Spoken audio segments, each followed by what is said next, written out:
We acknowledge that we record this show on the land of the Piramonk people and pay our respects to their elders past and present. G'day comrades, g'day Liz, how are we all?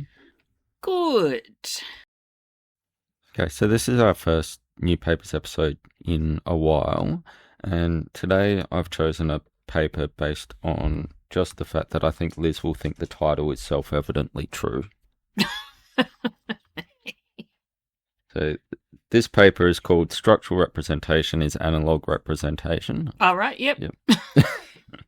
It's by Corey Maley, and it's just been published in Philosophy and the Mind Sciences as part of their special issue on representation in neuroscience and AI, which was edited by Spivak and Fallon. Cool. Yeah, so this is cool that this sort of stuff is being talked about. It's timing well with what we're doing in 101 at the moment, so I thought it was a good opportunity to do a bit more stuff on the nature of representation.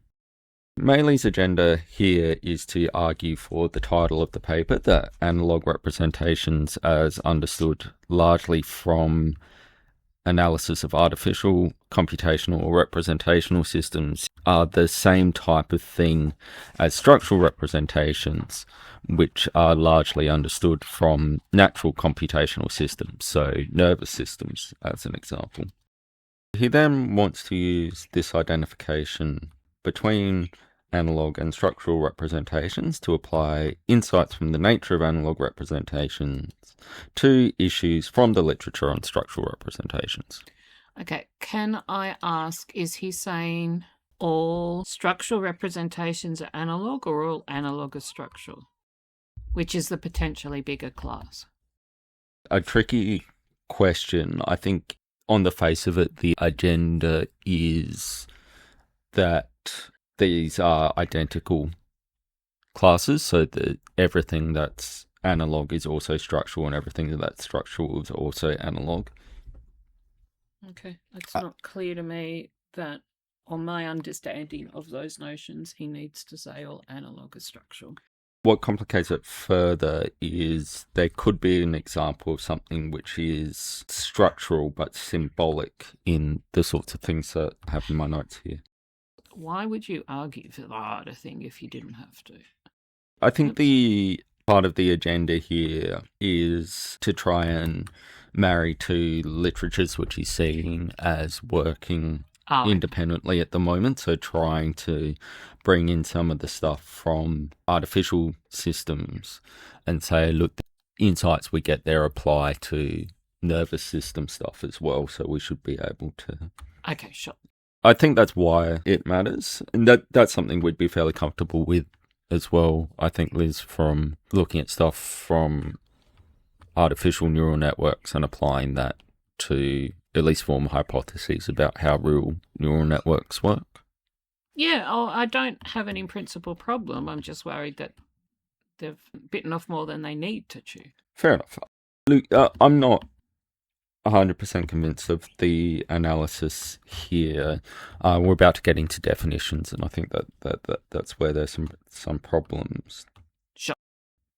I want to note as well, coming into this, that he does cite O'Brien and Opie, who of course are going to be my main source of things that I'm worried about with Maley's analysis. Cool. But the only place that he cites them is their claim that literal isomorphism is too strong a criterion for analog representation in cognitive science. Okay. And I think there was more even in that paper that would have been helpful. So let's do some definitions. So what makes something a structural representation? For Maley, quote, the essential feature of structural representation is the presence of some kind of structure-preserving relation between representations and what is represented. Structure-preserving relations. Yep. Okay. So isomorphism is a form of structural representation, but it's the strongest or something. Yes, that would be right, I think. So before we were interrupted by the animals again, I was trying to say, I'm not completely sure about this, Liz, but I think for those of us who are convinced of the need for a von Eckart-Persian style triadic analysis of representation, we should read this quote from Maley as there being some kind of structure-preserving relationship between representing vehicles and represented objects. That being the ground of content. Yeah, so that was the next thing that I was going to say as well, because I think it's pretty weak to just say that such a relationship exists. We want it to be, or at least often people seem to be making the stronger claim of what you just said, that the vehicles represent the objects in virtue of that relationship. To be fair to Maley, I think maybe he just doesn't consider cases where there is a structure-preserving relation, but that doesn't matter to the theory of content determination. Perhaps it's easiest to just take that as implicit. So read me the quote again. So this first quote: "The essential feature of structural representation is the presence of some kind of structure-preserving relation between representations and what is represented." Right, so I guess the thing would be, what distinguishes structural representation from other forms of representation, such as symbolic, is that there is that relationship. So it's a claim about pointing to the group, not defining it. Yeah.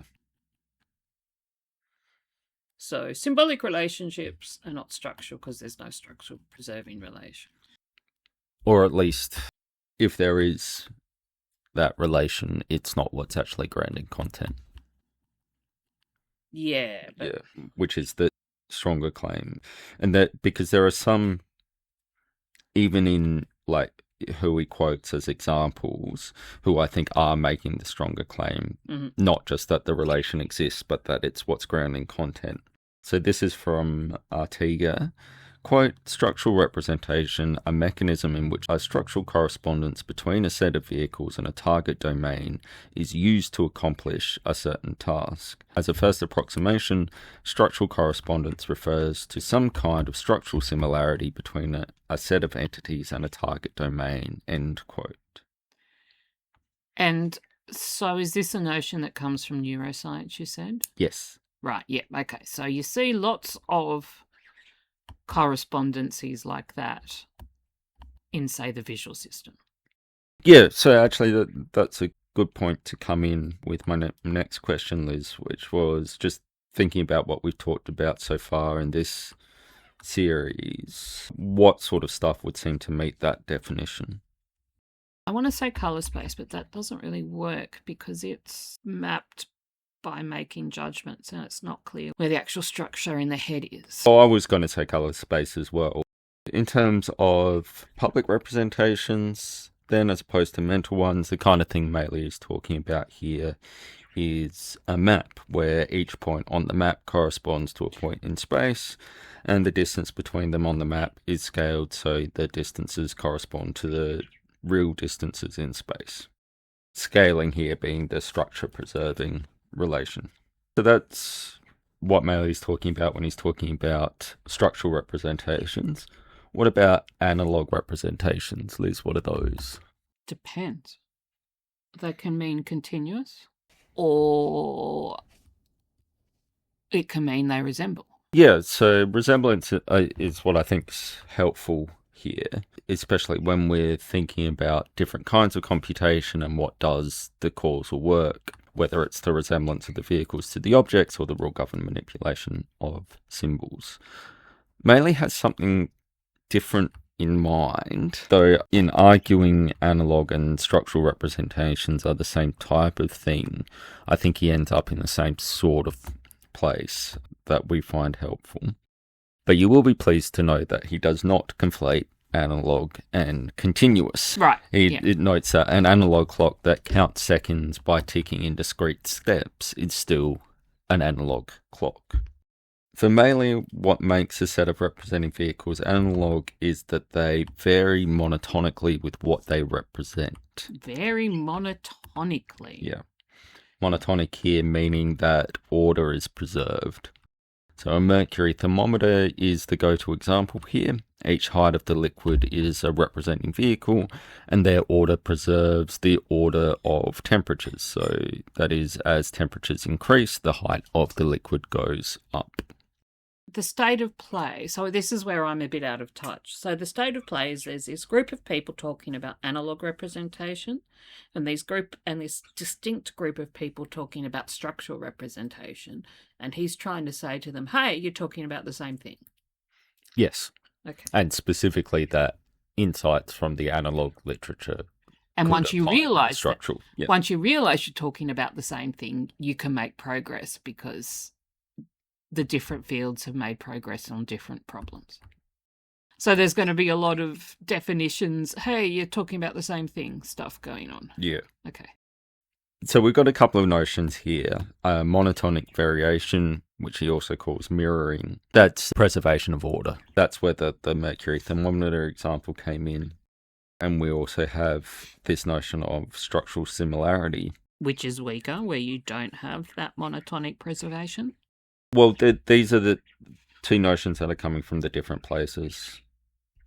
Right, so we had the structural similarity that was from Artiga's definition of structural representation. And then we've got this idea of monotonic variation or mirroring, which comes from the analog literature. So this is where Maley's saying that these literatures should be making contact because both of these notions are describable in terms of homomorphisms. Right. You better tell people what homomorphism I surely will. A homomorphism is a structure-preserving mapping, and we can get our head around that by thinking about the thermometer again. So we have our set of temperatures. That's our set of represented objects, and the heights of the liquid in the thermometer, and those are our representing vehicles. The order of heights of the liquid preserves the order of temperatures, so increasing height corresponds to an increase in temperature. Now, if every different temperature maps onto a different height of liquid in this monotonic fashion, then you get an isomorphism. So this is a very strong relation preserving mapping where you have every height and every relationship between the height corresponds to a temperature and relation between the temperatures. A homomorphism is sometimes just referred to as a weaker version of an isomorphism, and this is where instead of having a one-to-one relationship of temperatures to heights, you have a many-to-one relationship. So suppose you made a thermometer where the liquid could only settle at a height corresponding to each half of a degree, then you'd have a many-to-one mapping. Say 2.1 degrees and 2.12 degrees would all settle to the height corresponding to 2 degrees. Now, even when we use a real mercury thermometer, that does form an isomorphism between height and temperature. We generally can only make use of the homomorphism because we can't perceive sufficient differences in height. What matters here is that the homomorphism weakens the requirement that a set of representing vehicles and a set of represented objects have the same number of items and relationships. The other reason that Maley prefers homomorphism is that it allows us to bring in a consideration of resolution. So a thermometer that's height can settle on every 10th of a degree has a better resolution than one that can only settle on a height corresponding to every half a degree. So what we're looking at there with resolution is the smallest representable difference. In one instance there, it's a 10th of a degree, in the other, it's a half of a degree. All right, so we've gone round a bit, but that's what we're talking about in terms of analog and structural representations, and the idea being that both are understandable in terms of homomorphisms. So next, Maley says, quote, "Perhaps the most useful feature of analog and structural representations is the fact that they take advantage of particular features shared between representations and what they represent," end quote. In other words, content is grounded in resemblance, and that resemblance matters causally in the computations the representing vehicles enter into. I say that's clearer, possibly only clearer for you and I, Liz. Yeah. I was going to say we need to keep doing 101. After the next 2 episodes of 101, hopefully that will be clearer for people that aren't us as well. At this point in the paper, I think, is where Maley's reluctance to talk about resemblance begins to trip him up a bit. It makes him a bit too focused on the importance of magnitude, which I think is a barrier to the generalizability of his argument. He asks us to consider next an odd thought of thermometer, one where 0 degrees corresponds to 12 centimetres, 1 degree to 44 centimetres, and 2 degrees to 5 centimetres. So, Liz, if I made such a thing, what sort of representational system would that be, aside from weird? Is there a mapping at all? Oh, it's symbolic. Right. Yeah. Sorry, I was trying to look for an analogue pattern. Yeah. No, there is no analogue pattern. Yeah. Okay, cool. What Maley points out is that we can also, as well as having this arbitrary relationship between height and temperature, we can define an arbitrary relationship between the temperatures, call that big R, and between the heights, call that little r, such that for each big R, there is a corresponding little r. So we can just make up an arbitrary relationship. But because here you now, if you just invent these relationships, then you do have... Oh, you do have a correspondence, but it's arbitrary. Yeah. Okay, sure. So you have homomorphism here, but it's not monotonic, which is magnitude preserving. Not sure it's carving things up in the right way, and I have a hunch that it might end up being too strong. And so exclude some types of... Will it or not? Preserve magnitude. What about when there's no magnitude? What's the magnitude of a colour? Yeah. When you're talking about hue as opposed to saturation. Before we get to that, we'll just take a step back. So we've got this with thermometer. 0 degrees is 12 centimetres, 1 degree is 44 centimetres, 2 degrees is 5 centimetres. Okay, so that doesn't preserve the order. Yep. It doesn't preserve the order, but if we make up arbitrary relations, it could still be a homomorphism. All right, so we're agreed that even if we make up arbitrary relationships between vehicles and between objects, so between heights and between temperatures to correspond to each other there, so we have a homomorphism, we don't have an analog or structural representation. What Maley says is, quote, what is required to make this an analog representation is rather obvious. Instead of using some arbitrary relation among the elements of each set, we need to use a natural relation, end quote, whereby natural, quote, simply means a relation that preserves the ordering structure among magnitudes, end quote. Using arbitrary relations, we, quote, do not track the inherent magnitude structure of either domain, end quote, that is temperature and height. So the arbitrary system, quote, fails to constitute an analog or structural representation precisely because it does not preserve the structure of the magnitudes, end quote. So this is sort of how he's getting tied up into importance of magnitude, because he's sort of seeing that as the only non-arbitrary relationship. This is where I think he is being too restrictive in terms of thinking about magnitude as the only non-arbitrary relationship, or what he calls natural relationship. What things don't have a magnitude? Colours. Do colours have a magnitude? What, to the extent that you can arrange our experiences them in space, they have a magnitude? I mean... Yeah, so I don't think that this is necessarily wrong, because you can, if you think about colour space, you can define each point in that as a vector. Yeah, and then the vectors, you can call those magnitudes if you want to.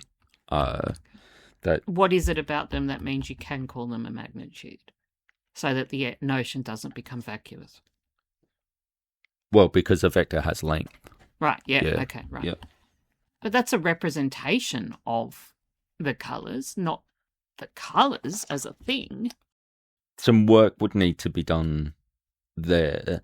Maley is going to try and do this work by providing an analysis of photographs. And I think this is a helpful example because we can see how forced it is and how much a lot of this is driven by, I don't say resemblance bias.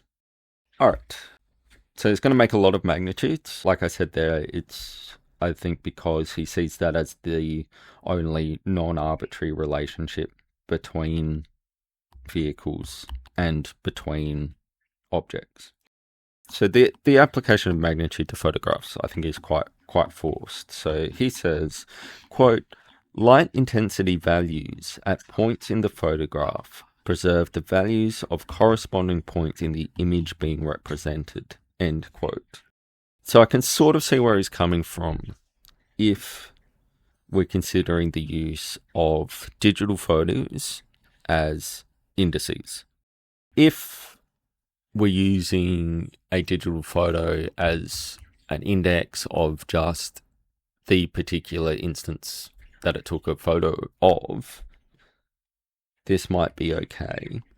But if we think about a different way that we can use a digital photo to represent, like we could have a children's book that uses a photo of a bear to represent the class of animals, bears, rather than just that particular bear climbing that particular tree at that particular time. Now, if we do that, it's not the light intensity at a particular point that's doing any representational work, or at least it's not just that. Because if you got people to match a bunch of photos based on what's depicted in them, then they would sensibly put a faded picture of a bear with a vibrant picture of a bear, even though the light intensities of the vibrant one would be more similar to the light intensities of a vibrant photo of a dog. Look, we want to see where he's going with this, but at this point, I feel like he is forcing the magnitude stuff in rather than just dealing with exploitable resemblances or something like that, which was the natural thing to do with photos. I wanted to say as well that it's not that we have to think that magnitudes are completely the wrong way to go for the mind. So activation space vectors could be considered magnitudes. Like we said before, points in color space can be considered magnitudes, and he's about to do some multi-dimensional stuff. But I think why those things matter, vectors in activation space or vectors in color space or something like that, you can really only see why those matter if you've done work on second order resemblance between sets of vehicles and objects. And it's that resemblance which does the representational work. So to then say it's the magnitude that's doing the work feels pretty forced to me. So I want to keep going with his argument, and we'll go with dimensionality as the next part here. So a thermometer is a one-dimensional representational system. It's just variance by height of liquid that matters there. So then if we come back to his example of a digital image, and we'll do a grayscale photograph here, just to simplify a touch. This he considers to be two-dimensional because it is made up of a two-dimensional grid of points. Lightness or brightness, if we're doing one on the screen, varies by the location specified by those two dimensions. Liz, I think you might be able to guess already where my hesitation is going to come from here. But I think there's some conflation here between how the photograph is made and how it represents. And I think that this is probably the underlying concern I have with Maley's analysis. So he's focusing on how it's created, as in the causal relation. Yeah. So that's okay if we're only considering the use of photos as indices, as an index of the particular moment the image was taken. But this is not always, and I suspect really not even often, the representational relation we exploit when we're using photographs. I'm going to read a quote for you, and I'm going to want you to tell me, based on this quote, what you think Maley is saying is represented by a photograph. Mm-hmm. All right. So this is the quote. We have a two-dimensional grid of points where each point represents the luminosity of the image being represented. Importantly and obviously, once made explicit, the structure of the points of the representatum, the image being represented, is preserved by the grid of points in the representation. End quote. What do you think? What's being represented by the photograph there? Is he talking about a photograph and then a digital representation of the photograph, or a digital photograph and the object the photograph represents? I'm really confused. Yeah. So I'm just going to pick out two phrases here, which I think are what's confusing you, and certainly what that confused me. So here we go. Each point represents the luminosity of the image being represented. Yeah. This read to me like he's saying a photo represents an image.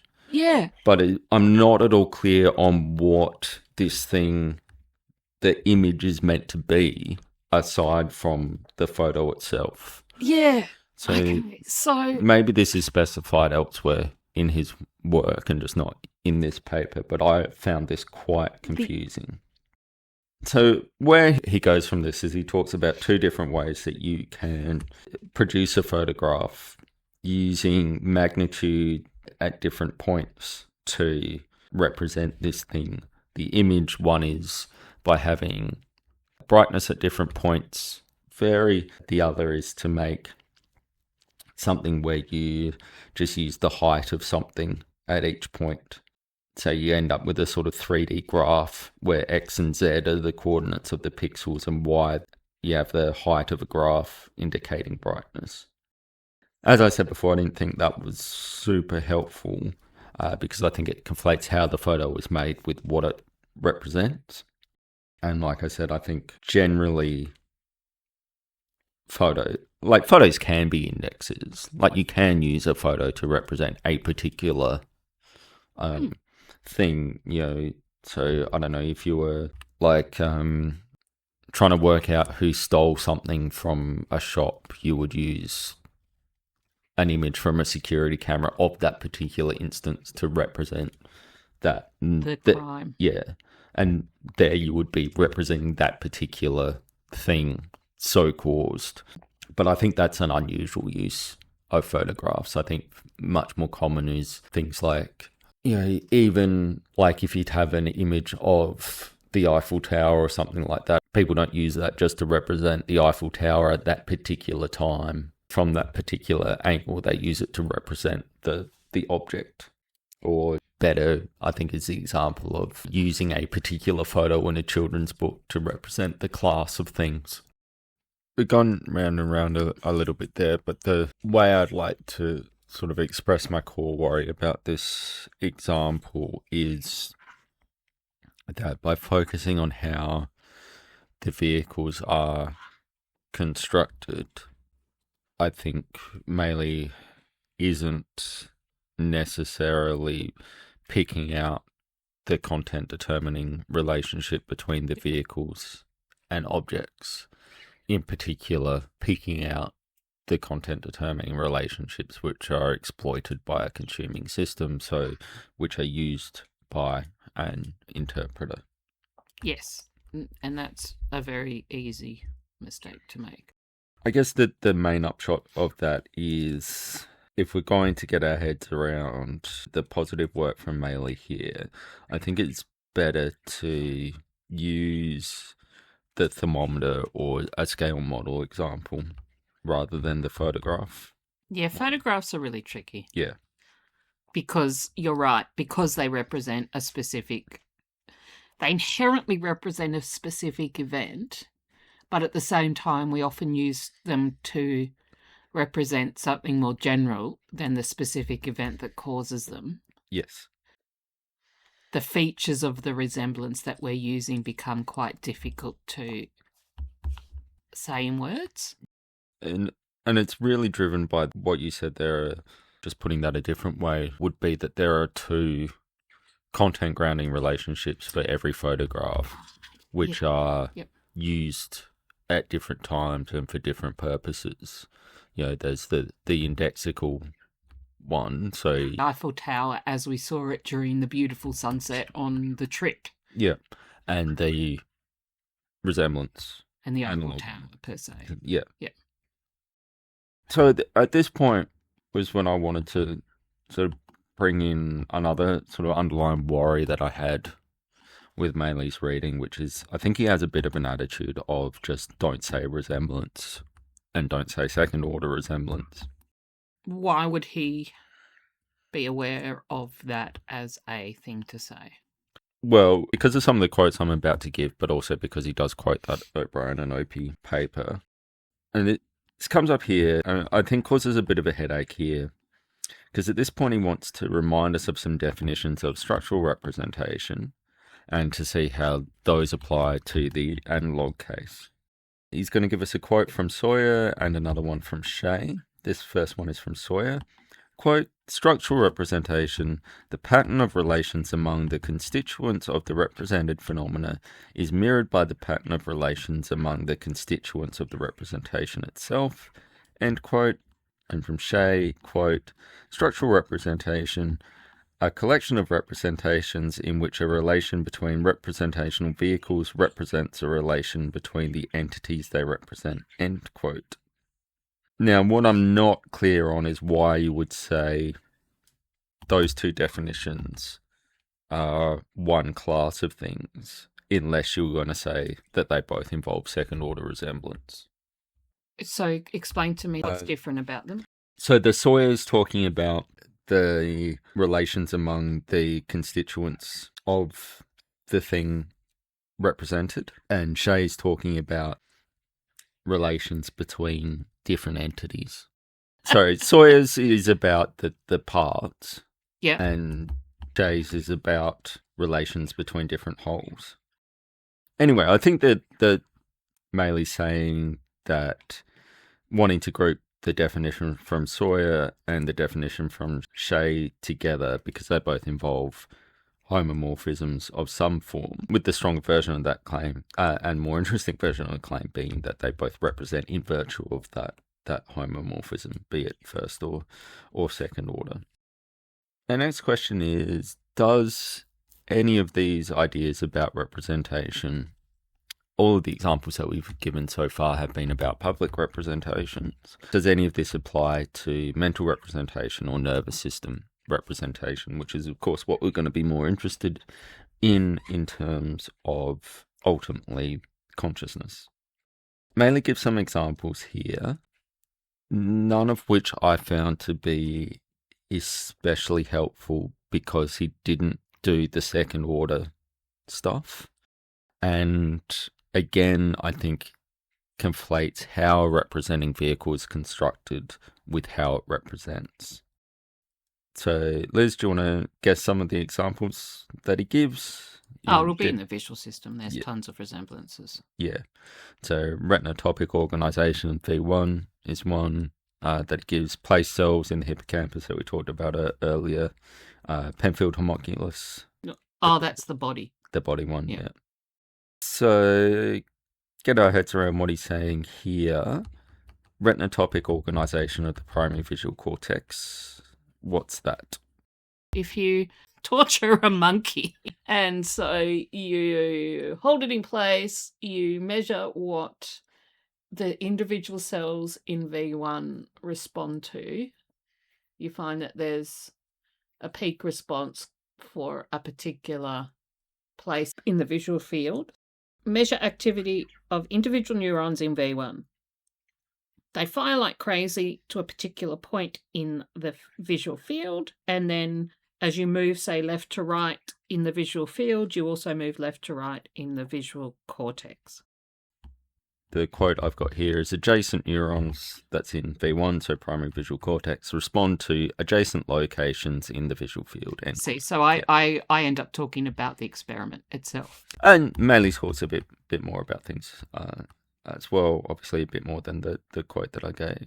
So Maley says this is a standard example of a structural representation, and it's analog because, quote, we have two spatial dimensions, the independent variables along which receptive field locations vary. At each location in V1, neural activity, the representation, varies with light intensity at the corresponding location in the visual field, the representatum, end quote. That should sound familiar because that's pretty much how he described photos. Right. So it's a bit like V1 is a digital photo of the image at the retina. Yeah. I think they sort of actually did that in the experiment. Yeah.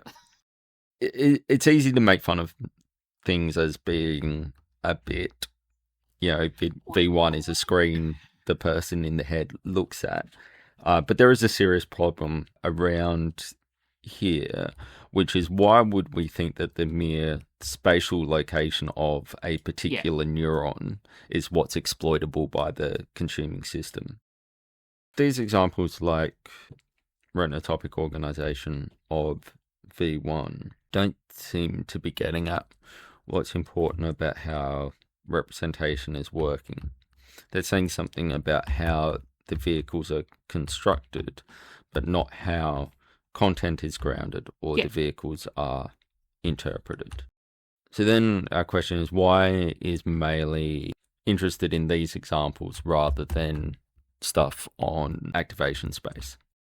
There's a couple of things going on here, and this is me trying to make sense of it.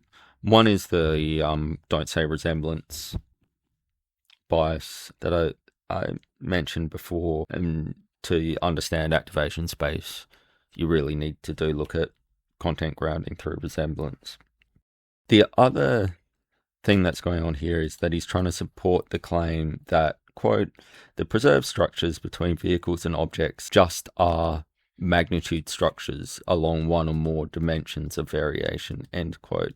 And that, quote, a supposed structural representation that failed to preserve magnitude relations would either not be a genuine representation at all, perhaps like the arbitrary relation preserved by the mapping in the weir thermometer example that we talked about, or if it is a representation, it would be characterized as some other type of representation, perhaps a symbolic one, end quote. Why does this all matter? The stuff about magnitude, why does that matter? I think what Maley is getting at here is it's preserving magnitude relationships is what makes a representation exploitable, so usable as a representation. Right, yeah. Yeah. So here we're finally getting around to interpretation, but I don't think it's very well justified here because Maley doesn't explicitly talk enough about things like interpretation or exploitability or exploitation, etc. And I think that's what I was trying to get about V1. Oh, wow. That suggests that maybe that resemblance matters, but it doesn't yet tell you how it's usable. Well, yeah. And why it matters. Yeah. So this is what he says about magnitude being exploitable. Quote, relation-sensitive mechanisms can exploit structural correspondences precisely because the preserved magnitude structures allow valid inferences. Suppose representations A1 and A2 represent B1 and B2 respectively. If some mechanism can determine or detect or read off that A1 stands in relation R to A2 and R preserves some magnitude relation S between B1 and B2, then the mechanism can infer that B1 and B2 stand in relation S. Exploitability here depends on the preservation of magnitude structures. End quote. But if instead of R preserving a magnitude relation S, it preserves a similarity relationship S prime, then the inference that B1 and B2 are in relation S prime is fine for a similarity sensitive device, like a standard feed-forward classification neural network. Essentially here, I'm not sure what Maley thinks is special about magnitudes. And like I said before, I'm not saying that he's definitely wrong. I mean, vectors can be conceptualized as magnitudes. That's fine.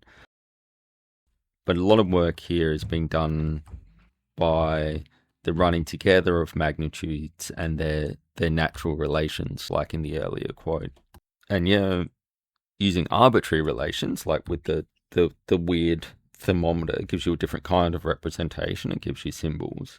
But why are magnitudes the only thing that's allowed to be natural here? So despite the fact that we thought that the title of the paper was self-evidently true, I'm not sure how you feel, Liz, here. I'm not convinced of some of the details of the work. So I think we're okay, though, with the core claim that in some literatures you get things called analog representing vehicles, in others you get structural representing vehicles, that they are what they are because there's some sort of homomorphism between the vehicles and the represented objects. Mm-hmm. That we're on board with. So after that, there's a section on why it doesn't matter that homomorphisms aren't sufficient for representation, which we can largely skip over there.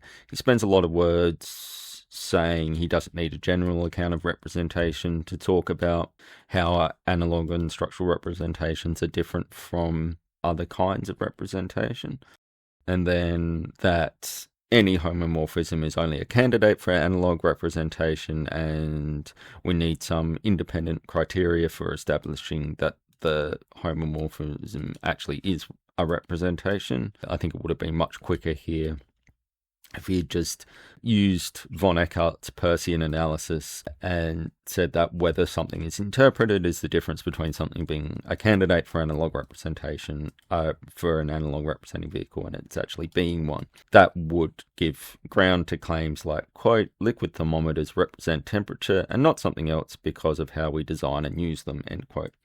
Anyway, otherwise I think that's all fairly standard. I just think it would have been clearer to do it in von Eckart's language. Then we want to think about what's the value in claiming that analog representations are the same thing as structural representations. So he applies this to a couple of issues in the literature. He considers a proposed taxonomy of structural representations from Fatchen and colleagues, and concludes that some are and some aren't structural representations by his account. He also says that those talking of structural representations should follow the analog folks in distinguishing between the representing vehicles and the computations they enter into, which is good, if that indeed is something that's not being done enough in the structural representation literature. That's important. But here he doesn't say anything about the different kinds of computation and why different kinds of representing vehicles might do causal work in different ways in those computations. And at least one of the examples he gives here is of digital computations using an analog vehicle as an input, which isn't super surprising because he's using liquid thermometers with a digital scale written on them as a sort of classic mixed kind of representation as his guiding example. That's fine. Not every paper needs to touch on every issue. We're then at my notes for the last section of the paper, which is an argument that analog structural representations, or ASRs as he's now calling them, can be distinguished from indicator representations. This matters because some people have apparently made an argument that indicators are the limit case of analog representations. So here we want to refer back to Maley's notion of resolution. Some indicators are analog representations with resolution so low they can only indicate if something with a magnitude above a particular threshold is present or not.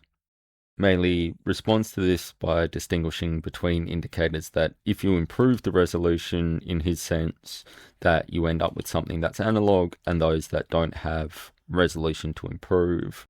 I didn't want to go through this in too much detail because I've already been talking for a long time, and because I'm not convinced that consideration of indicators really matters for cognitive science.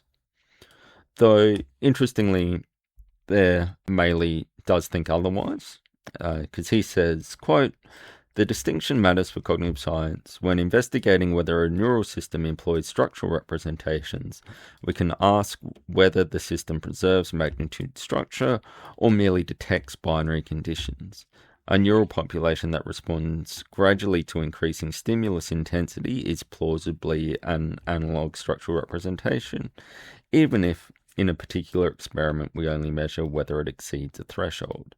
A neuron that simply fires or not in response to the presence or absence of a specific stimulus might not be, unless there is evidence that firing rate, temporal pattern, or population activity preserves underlying magnitude structure." End quote. So we could talk about the plausibility of such detector neurons, but why I wasn't interested in this for CogSci was slightly different. I think it's another case of what I was worried about before, where there's too much focus on how the vehicle is constructed to determine its content, rather than looking at the content-ground relationship. And I'm not sure that that's really relevant to the mind sciences. So I'd just be repeating myself, and I thought I would leave it there. Yeah, it just all feels a bit wonky. Yeah. But that's not a criticism. It just means we're thinking about it differently. Yeah, and clearly we do think about it quite differently to Maley. So some of the tools that we'd use to structure this around von Eckart's triadic analysis, the different kinds of content grounding relations that we would use to frame the discussion, Maley doesn't use. And so for us it is a bit of a confusing paper, but I think where that matters is without them, I think he ends up focusing on the magnitude stuff too much, and that was where I started to not be on board with the analysis for the reasons that we talked about. So how does he use it? I skipped over a lot of the stuff that would be, I think, the point. So there is this debate about indicator representation. So these are things that just indicate the presence of something or not, and whether or not those are analog. So he makes a contribution to that debate. But I think the main thing is that there's, and this I sort of skipped over because I didn't find it too controversial, but the main thing is, hey, people who are doing these structural representation things in neuroscience, some of these insights that come from the analog literature are relevant to the things that you're working on. And what are the insights? And so one of the big ones there was the distinction between the representing vehicle and the computations that it enters into. People fail to distinguish. If he's right that isn't being done properly in the structural stuff, that's an and the issue. structural stuff's in neuroscience. Yeah. Yeah, so I probably skipped over the bits that Maley would say are the point of the paper, because I wanted to talk about the stuff that I sort of disagreed with. With that, we'll call it a day. Thank you, Liz. Thank you, everyone. Thank you. Yeah, shizer. Don't go in a hole early on, Liz, because there's mobs everywhere. Is that a problem?